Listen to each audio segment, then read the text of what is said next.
Vamos a la palabra esta mañana, por favor. Esté de pie para leerla, tenga la bondad. Y se va a ubicar en Hebreos, capítulo 10, versículo 26. Hebreos, capítulo 10, el verso 26 y el verso 27. Hebreos 10, 26, 27. Hebreos, capítulo 10, versos 26 y 27. Vamos a leer solo esos dos versículos. Pero vamos a meditar hasta el versículo 39 en ese texto, ¿sí? Hebreos capítulo 10, versículo 26 y 27 dice: porque si continuamos pecando voluntariamente después de haber recibido el conocimiento de la verdad, ya no queda más sacrificio por los pecados, sino una horrenda expectación de juicio y un fuego airado que está a punto de consumir a los adversarios. Oremos. Padre, bendito tú eres, gracias por testimonios como este que escuchamos. De verdad que tú eres real, de verdad que tú eres vivo, solo tú haces maravillas como estas. Y lo que nos da esa fe es tu palabra, Señor. Por eso la amamos, por eso la estudiamos y por eso es importante para nosotros en nuestra vida. Aquí venimos nuevamente a exponernos a ella, Padre, que toda esa rica sabiduría caiga sobre nosotros hoy, nos empape, Señor, nos haga verdaderos hijos tuyos. Ayúdame a mí a predicar tu palabra con poder, autoridad, unción en esta hora, en el nombre de Jesús. Amén y amén. Amén, hermanos. Tomen asiento. Vamos a hablar hoy bajo el título Un fuego que hierve. Un fuego que hierve. Yo quiero, o no quiero, estaba pensando, mientras Camilo hablaba, lo común y lo real que es esto, ¿no? ¿Cuánta gente tenemos en esta misma situación? Habiendo recibido el conocimiento de la verdad, vuelven atrás, retroceden, y estas son historias muy tristes y lamentables. Amén. Puede que usted esté hoy aquí sentado con esa intención. Puede que usted haya dicho: esto es lo último, hoy vengo por última vez. Si Dios no me habla hoy, no voy al mundo de nuevo. Tal vez haya venido así, tal vez esté en esa situación. Pero la verdad es que todos en algún punto de nuestra vida cristiana hemos sido tentados a eso, a decir: no más. Tuvimos un problema fuerte, nos dimos cuenta que renunciar al pecado era difícil, tuvimos situaciones y pensamos: no más, no quiero más de esto. Hace 8 días ya empezamos a hablar de esto. Y hace 8 días el Señor nos dijo: mejor les hubiera sido no haber conocido. Porque si conoces y te apartas, eres un hijo de maldición. Hay un juicio de Dios sobre ti. Y es que vas a quedar peor que cuando lo conociste. Con el tiempo el demonio o los demonios que habían regresarán, traerán peores con ellos, y el postrer estado vendrá a ser peor que el primero. Eso fue en resumen lo que hablamos hace 8 días. Pero hoy tenemos un texto similar a ese, sino que no pone ese juicio para esta vida, como lo hicieron hace 8 días el apóstol Pedro, sino que pone el juicio para la vida futura. Es decir, hace 8 días la pregunta era: ¿qué le pasa a los que conocen a Dios y después se apartan en esta vida? ¿Qué les pasa en esta vida a ellos? ¿Qué pueden esperar en esta vida? Y el apóstol Pedro nos dijo. Pero este texto nos dice: ¿qué pueden esperar para la otra vida? Aquellos que conociendo al Señor se apartan de Él. Amén. Vamos a hablar de eso. Ahora, para entender este texto vamos a comprender tres conceptos aquí. El primero es el concepto del pecado voluntario. El segundo es el concepto del fuego que hierve. Y el tercero será el concepto del castigo mayor. Comencemos con el pecado voluntario. El verso 26 dice: porque si continuamos pecando voluntariamente. ¿Verdad? ¿Qué es el pecado voluntario? El pecado voluntario no es aquel pecado que cometemos en Cristo, por decirlo de alguna manera. Es decir, usted sabe que usted se convierte a Cristo, pero usted no deja de pecar. Ninguno dejamos de pecar. De hecho, el que mejor le va aquí, diariamente peca por lo menos una vez. Y es el que mejor le va. Peca por lo menos una vez. Pero esa persona está en Cristo. No se refiere a este pecado. Hay cristianos que creen que Dios tiene como un borrador. Entonces, por ejemplo, usted se levantó y su esposa le voló el bloque. Le voló el bloque. Y usted se enojó y gritó y de todo. Y entonces el Señor cogió un borrador y lo borró del libro de la vida. Es decir, hay que borrarlo de acá. Y lo borró. Pero después la persona viene y cae en cuenta a las 2 horas y se arrepiente y dice: ay, Dios mío, ¿qué hice? Señor, perdóname. Y entonces el Señor toma el lapicito y vuelve y lo escribe en el libro de la vida. Ah, ahora se arrepintió, ahora sí, ¿no? Y la cosa es que ojalá el pecado no lo vaya a coger en la muerte. Porque dice, no, porque si me coge el pecado de la muerte, o sea, por ejemplo, yo tengo una ira y me pongo a gritar así, y por esa ira me da un ataque cardíaco y me muero, me voy para el infierno, dice el hermano. ¿Verdad? Ese es el concepto. Bueno, se arrepintió, lo borraron otra vez del libro de la vida, lo volvieron a escribir, pero resulta que a las 2 horas vio 1000 pesos por ahí mal parqueados. Y dice: ay, 1000 pesos y yo con esta necesidad. Y coge los 1000 pesos y se los embolsilla. Y entonces el hermano dice: no, el Señor me borró el libro de la vida. Entonces, borrémoslo otra vez de aquí. A las 2 horas, ¿no? Borrémoslo otra vez de aquí. Pero el hermano cae en cuenta y dice: no, me robé 1000 pesos, eso no es de Dios. Y va y devuelve los 1000 pesos sin que nadie se dé cuenta y pide perdón: Señor, perdóname por robarme los 1000 pesos. Ah, ahora te escribo otra vez en el libro de la vida. Entonces lo escribe otra vez en el libro de la vida. Pero luego en la tarde el hermano ve que viene una muchacha así muy voluptuosa, muy sexy ella. Y el hermano la ve de lejos y sabe que la segunda mirada es pecado, ¿no? Entonces dice: ay, el Señor reprenda al diablo. Así te quería ver, Satanás. Así te quería ver. Y entonces, no, yo no. Pero le puede la tentación y dice: uy, no, pero es que.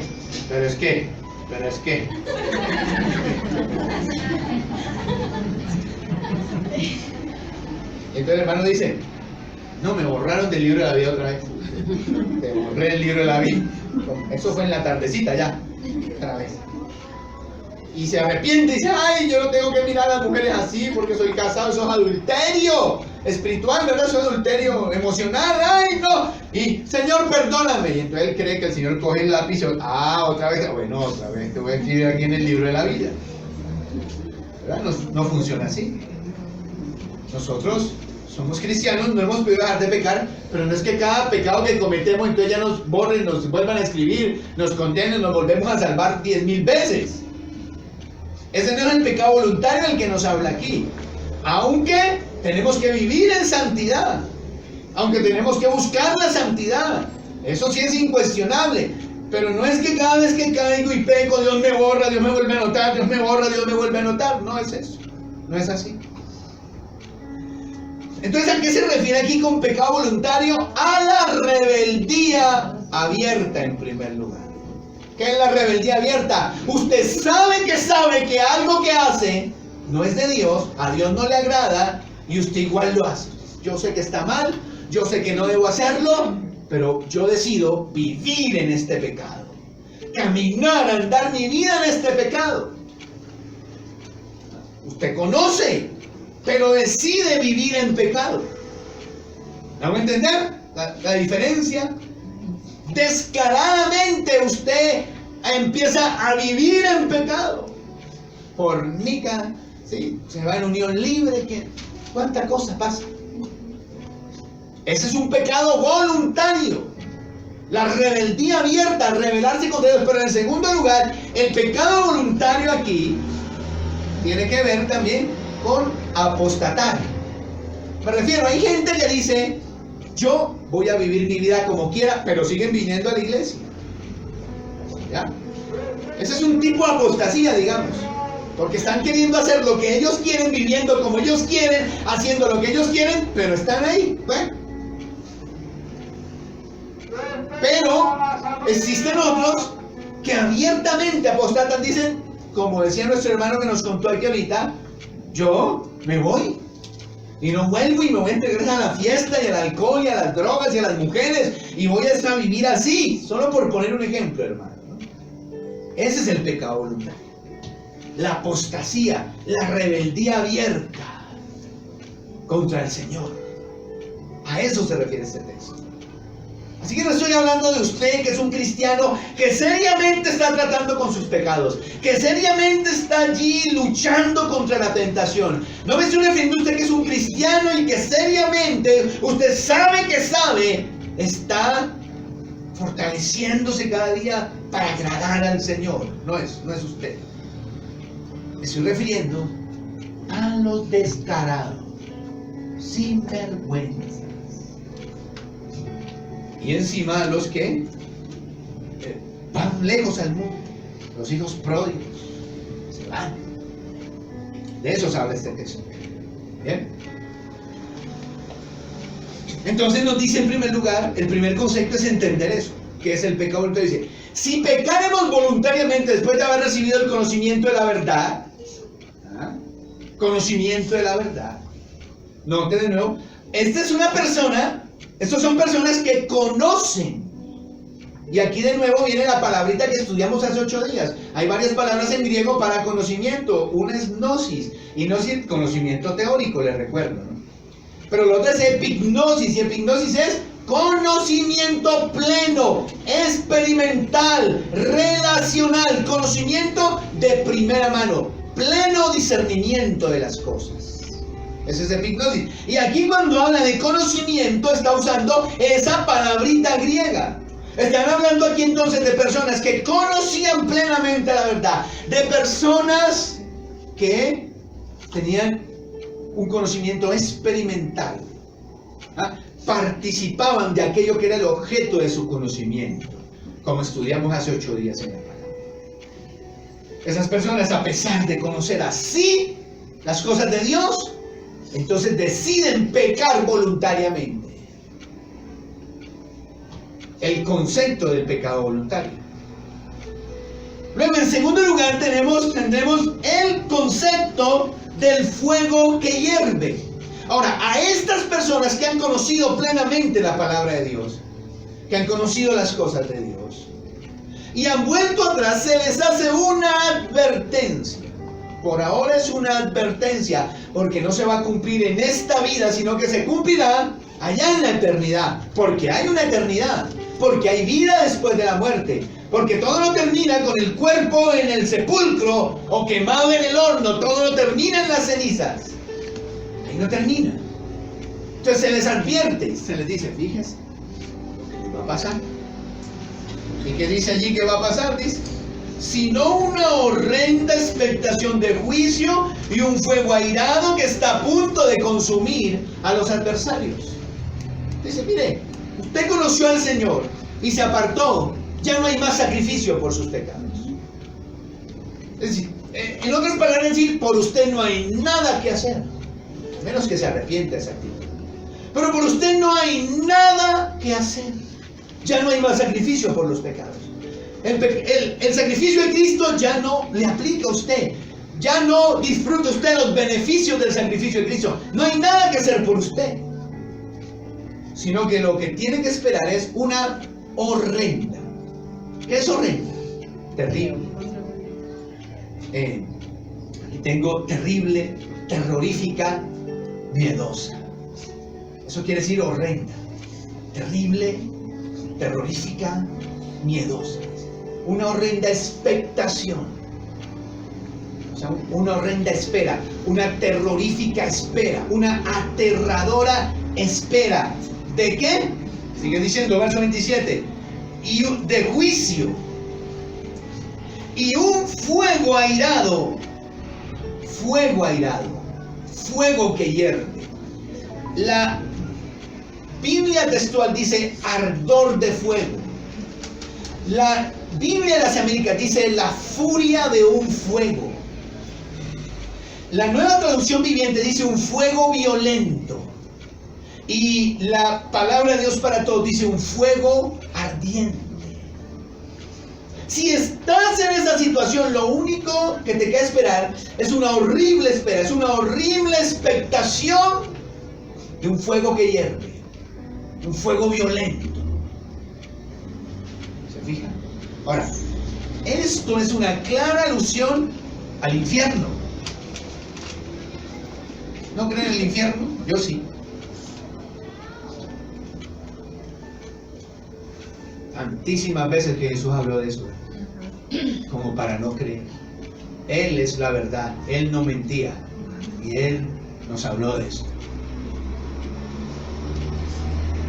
Y se compara aquí el fuego, ¿verdad? El fuego se compara, o sea, el fuego, en el Antiguo Testamento usted es la manifestación de la ira de Dios, el juicio del Señor. ¿Me va a entender? Mire Nahum capítulo 1, versículos 5 y 6. Sin perder este texto. Nahum capítulo 1, versículos 5 y 6. Nahum capítulo 1, versículos 5 y 6. Mira lo que dice. Dice, los montes tiemblan delante de él. Y los collados se derriten, la tierra se agita en su presencia, y el mundo y todos los que en él habitan. Dice, ¿quién se sostendrá delante de su ira? ¿Y quién quedará en pie en el ardor de su enojo? Su ira se derrama como fuego, y por él se hienden las peñas. ¿Se fija? Amén. Ahora Sofonías, un poco allí más adelante. Sofonías capítulo 1, verso 8 dice, y en el día del sacrificio de Jehová castigaré a los príncipes, a los hijos del rey, y a todos los que visten vestido extranjero. Asimismo castigaré en aquel día a todos los que saltan por encima de la puerta, los que llenan las casas de sus señores de violencia y de fraude. Y aquel gran día, dice Jehová, voz de clamor desde la puerta del pescado, y aullido desde la segunda puerta, y gran quebrantamiento desde los collados. Ahí no dice nada de fuego, ¿verdad? Me equivoqué de texto. Y yo que leí con ese ímpetu, hermano. Perdí el ímpetu ahí, hermano. Bueno, no le haga, pero el 3:8 sí. Espero. Ay, sí. Dice, por tanto esperadme, dice Jehová, hasta el día que me levante para juzgaros. Porque mi determinación es reunir las naciones, juntar a los reinos para derramar sobre ellos mi enojo, todo el ardor de mi ira, por el fuego de mi celo será consumida toda la tierra. La ira de Dios, la terrible ira de Dios es lo que puede esperar y lo que debe esperar quien se aparta de Dios. ¿Vamos a entender? Sigamos en Hebreos 10, 26, por favor. Hebreos 10, 26. Porque allí sigue diciendo, y un fuego airado que está a punto de consumir a los adversarios. Consumir, devorar, dice. Devorar es comerse. Consumir. Este fuego con el que se amenazan a los apóstatas se los va a comer. Se los va a consumir totalmente. No es un juego. Una cosa tan seria esta. Algunas personas dicen, no, ese texto no se refiere al infierno. Ese texto se refiere a una disciplina fuerte que Dios le va a dar a quienes se apartan de Él. Un castigo, pero en esta tierra, fuerte que Dios les va a dar. Vamos a ver si eso es cierto. Entonces ahí nos habla de un fuego, luego nos habla de que ese fuego se va a devorar, se va a consumir a los adversarios del Señor. Y esa es la tercera frase, la tercera palabra importante: adversarios. El fuego de Dios no es para sus hijos. El fuego de Dios es para los enemigos del Señor. Comparemos una cosa aquí. Usted va a Hebreos capítulo 12 un poquito más adelante. El verso 1 al 11 es muy famoso ese texto entre los cristianos porque habla de la disciplina de Dios, el castigo de Dios para los hijos de Dios. El fuego es para los adversarios, para los enemigos del Señor.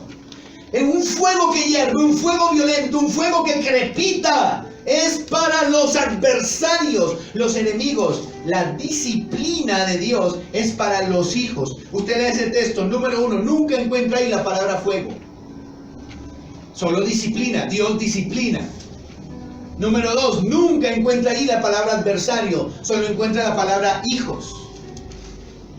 Porque la disciplina de Dios es para sus hijos. ¿Qué quiere decir esto? Que si usted es un hijo de Dios y un día le da por... es decir, no quiere dejar de pecar, anda así como tibio, anda así como que sí, como que no, y eso, Dios ciertamente vendrá y lo disciplinará con el objeto de que usted regrese a la verdadera adoración. Dios hará eso, pero eso no es el infierno. El infierno lo describen entonces en el capítulo 10, el verso 27, cuando hace un fuego airado que va a consumir a los adversarios. Amén, hermanos. Terrible, ¿no? ¿Qué tiene usted? El pecado voluntario. ¿Qué le dice el Señor? Le dice, bueno, si usted se aparta, si usted después de conocer la verdad, después de andar en Cristo, decidirse al mundo, o vivir con descaro, aún a pesar de conocer la Escritura, usted solo puede esperar una cosa, y es el juicio, la ira, el fuego. El día que muera y abra sus ojos en la eternidad, usted se hallará en medio de una llama de fuego que nunca se va a apagar. Nunca, nunca, jamás. Es el segundo concepto. Y el tercero es el concepto del castigo mayor. El castigo mayor. ¿Qué dice el castigo mayor? Mire, verso 28 dice: el que viola la ley de Moisés por el testimonio de 2 o 3 testigos, muere sin compasión. En el Antiguo Testamento existía la pena de muerte para algunos pecados. Por ejemplo, el asesino tenía pena de muerte, el secuestro tenía pena de muerte, el bestialismo, el adulterio, la homosexualidad tenía pena de muerte, entre otros pecados. Solo se requería el testimonio de 2 o 3 testigos. 2 o 3 que testificaran contra usted, usted moría. Y ahí dice, muere irremisiblemente. Eso irremisiblemente quiere decir sin compasión, sin piedad alguna. No había piedad, no había compasión. Eres homosexual, mueres. Eres un asesino, mueres. Secuestraste a alguien, mueres. Eres adúltero, mueres. Sin compasión. Porque había quebrantado la sagrada ley de Moisés. Y el verso 29 entonces comienza haciendo una comparación entre esto y lo que ahora está tratando, el tema que está tratando. Y el verso 29 dice: ¿cuánto mayor castigo pensáis? ¿Cuánto mayor castigo pensáis? Es decir, si eso le pasaba a la gente allí por quebrantar la ley de Moisés, ¿cuánto mayor castigo piensa usted que merece el que se aparta? ¿Cuánto mayor juicio? Merece algo peor que la muerte física. ¿Cuánto mayor castigo mereces?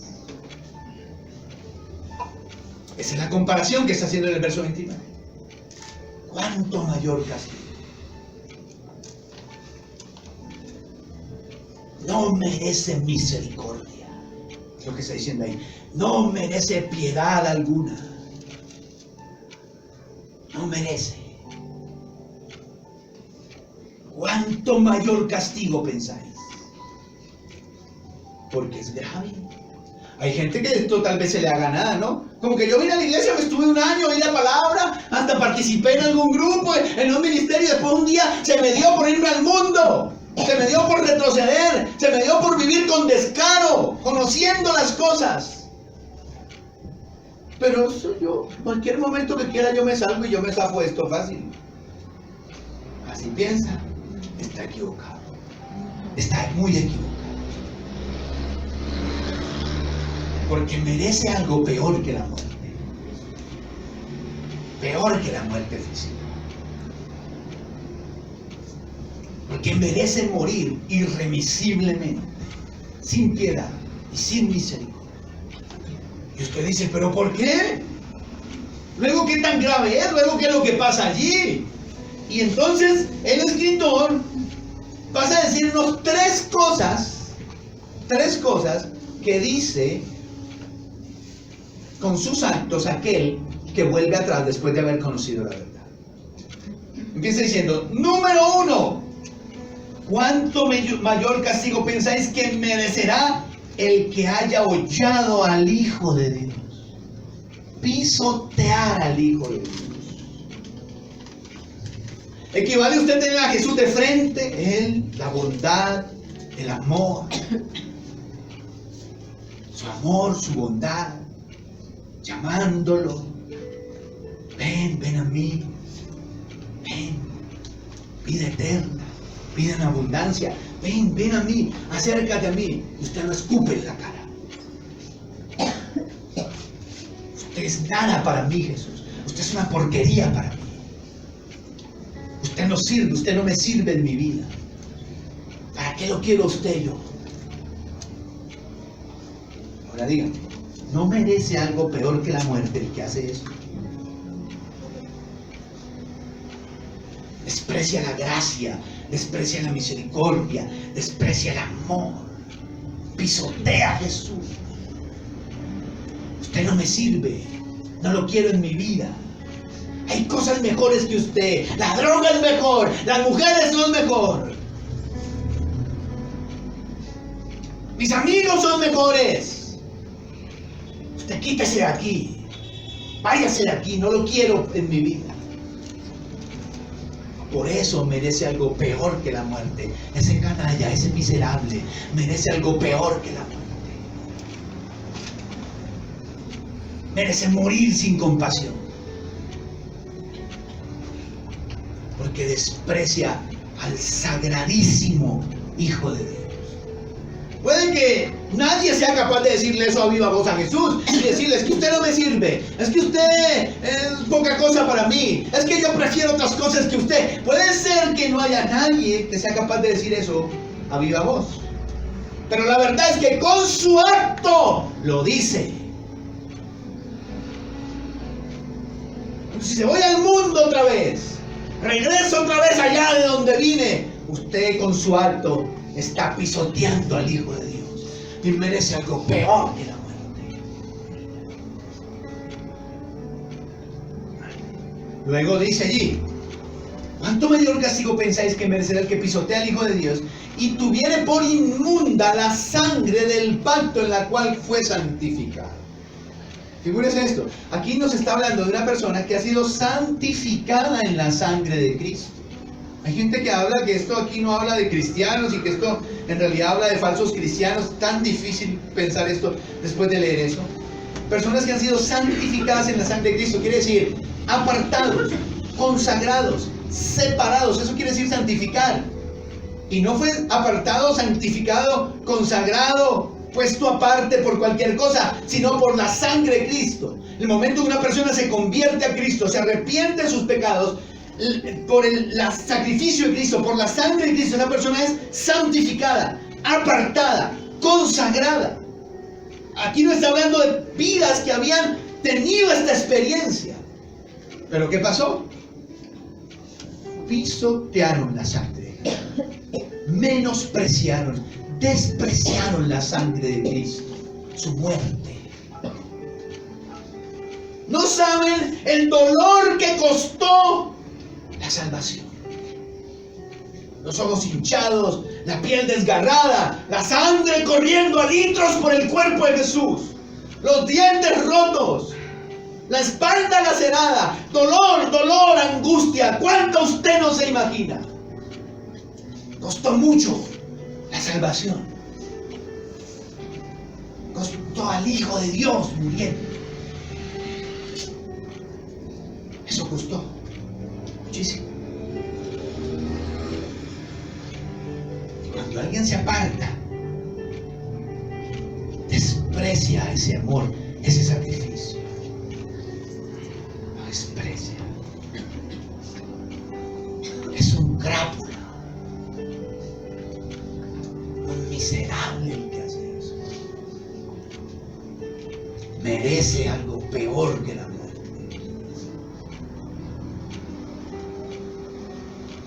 Es como si usted dio la oportunidad de tener a Jesús al frente en la cruz. Usted está ahí mirándolo. Jesús lo mira a usted y le dice: esto hice por ti, porque te amo. Esto hice porque te amo. Y usted lo mira con desafío y usted tiene la osadía de decirle: pues no me sirve lo que usted hizo por mí. Yo no le pedí que muriera por mí. Dígame si no merece algo peor que la muerte esa persona. Dígame usted. Ver a Jesús masacrado en la cruz y diciendo: yo hice esto por ti. Y esa persona, con su acto de apartarse de Dios, le dice: pues a mí no me sirve, pues yo no le pedí morir por mí. Esa sangre es común. Esa sangre que usted derramó es común.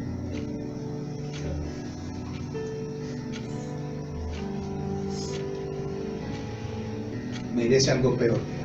Y luego en tercer lugar dice: hiciere afrenta al Espíritu de gracia. ¿Cuál es el Espíritu de gracia? El Espíritu Santo. ¿Se fija allí? Pero note cómo lo menciona allí: Espíritu de gracia, el Espíritu de misericordia. El Espíritu de misericordia, ¿verdad? Cuando una persona se aparta después de haber conocido al Señor, insulta al Espíritu Santo, al sagradísimo Espíritu Santo. Desprecia. Merece algo peor que morir. Definitivamente. Merece morir sin ninguna compasión, como mueren las personas en el infierno.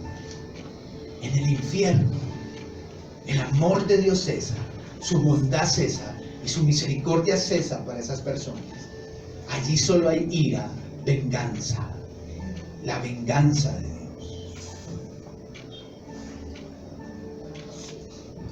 Y el verso 30 dice: pues conocemos al que dijo: mía es la venganza, yo daré el pago, dice el Señor. Y otra vez, el Señor juzgará a su pueblo. Horrenda cosa es caer en manos del Dios vivo. Así termina. ¿Ah? ¿Qué dice? ¿Qué está diciendo el Señor allí? No quisiste la misericordia, tendrás la ira. No quisiste la bondad, tendrás la venganza. No quisiste el amor, yo caeré sobre ti y me las vas a pagar todas. Me las vas a pagar. Yo daré el pago, dice ahí. Tú me las vas a pagar todas. Porque pisoteaste a mi Hijo, pisoteaste la sangre e insultaste al Espíritu Santo de Dios. Y el 31. Es una cosa terrible. Es una cosa realmente terrible. Que Dios le juzgue.